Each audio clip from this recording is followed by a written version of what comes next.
The Windsor gates are quiet as dusk falls.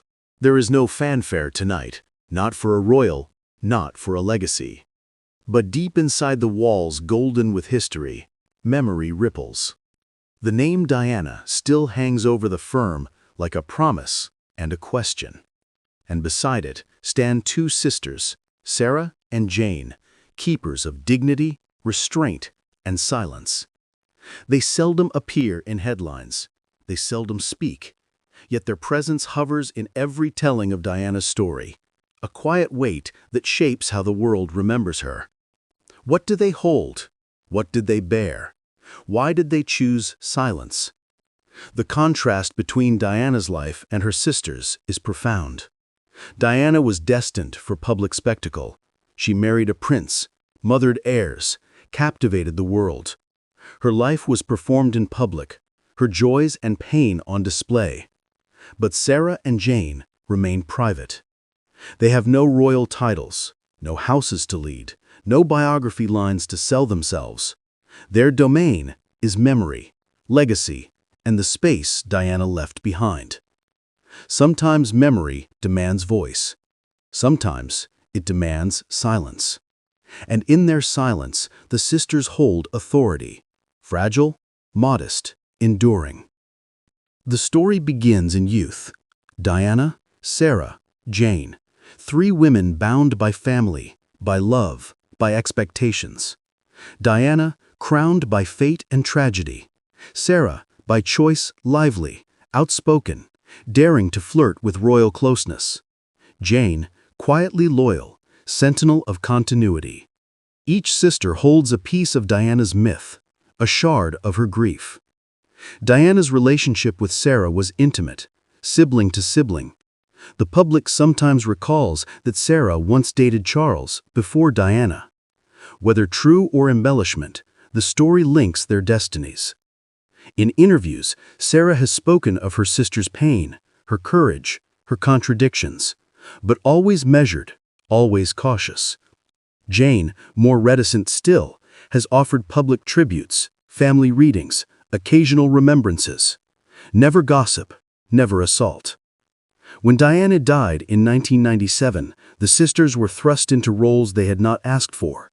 Suddenly they inherited not just grief, but guardianship. The monarchy and the public turned to them, seeking answers, solace, reconciliation. They gave what they could: readings at her funeral, statements of loss, acts of remembrance. But they also pulled back. They avoided spectacle.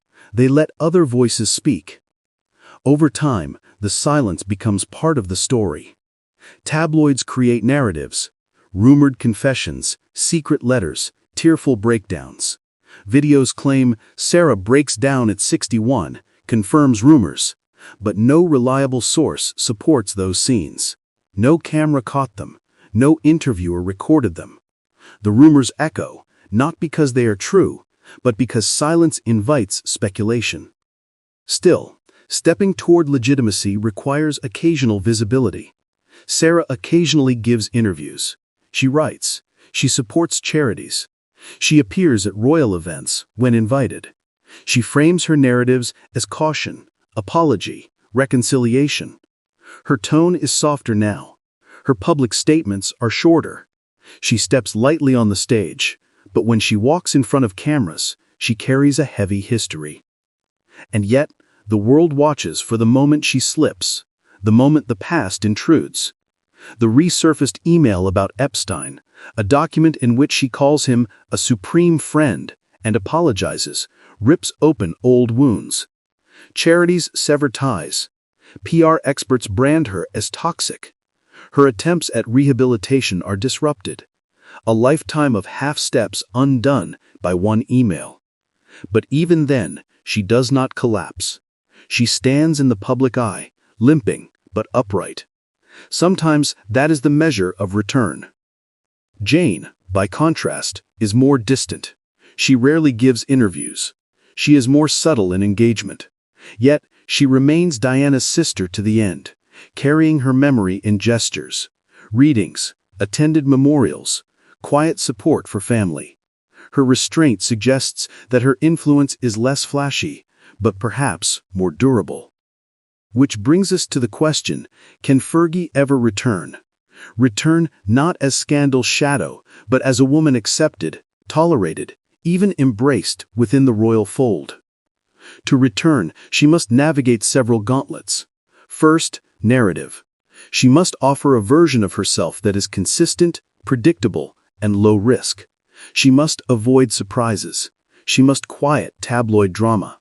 Her public words, timid apologies, references to love and loyalty suggest she now understands this requirement. She no longer garrulously projects. She whispers. That change is part of her survival. Second, trust. The monarchy is built on collective faith. Whether community, courtiers, or heirs, trust is slow to be regained. She must show she is not a liability. She must support the crown's narratives, not compete with them. She must show humility, not entitlement. And she must be disciplined. Third, optics. Any re-entry must not overshadow Catherine or the heir. The public frames power highly. The balance must not appear to tilt. Her presence must complement.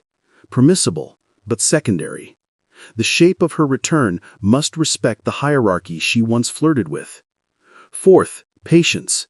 The rhythm of monarchy rewards endurance.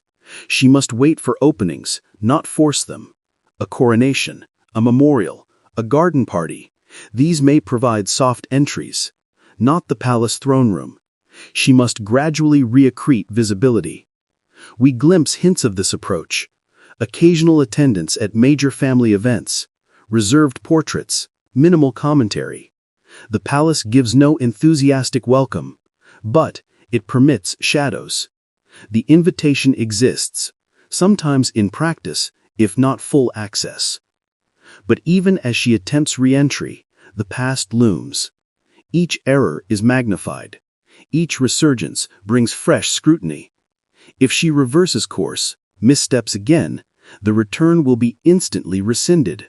The window is narrow and forgiving only once. But the concept of return matters not just for Sarah. It matters for every marginal voice in royal lore. The right to be rehabilitated, to speak again, to carry memory. The monarchy's stability relies partly on its ability to absorb, not crush, those who err. Thus Sarah Ferguson's story becomes a case study in royal mercy and boundaries. The very fact that the question is asked, can she ever fully return, reveals how far she has been pushed outward, and how much the crown guards its core. In a monarchy built on legacy, control, and image, the act of return is both personal and institutional. And whether Sarah ever crosses back in, or remains at arm's length, says more about the monarchy's shape than about her missteps. Tonight, when the Windsor gates rest in darkness and cameras go off, the silence again stretches between her and the crown. That gap may persist, or it may narrow, but the effort to walk it is already profound and perhaps, in time, telling.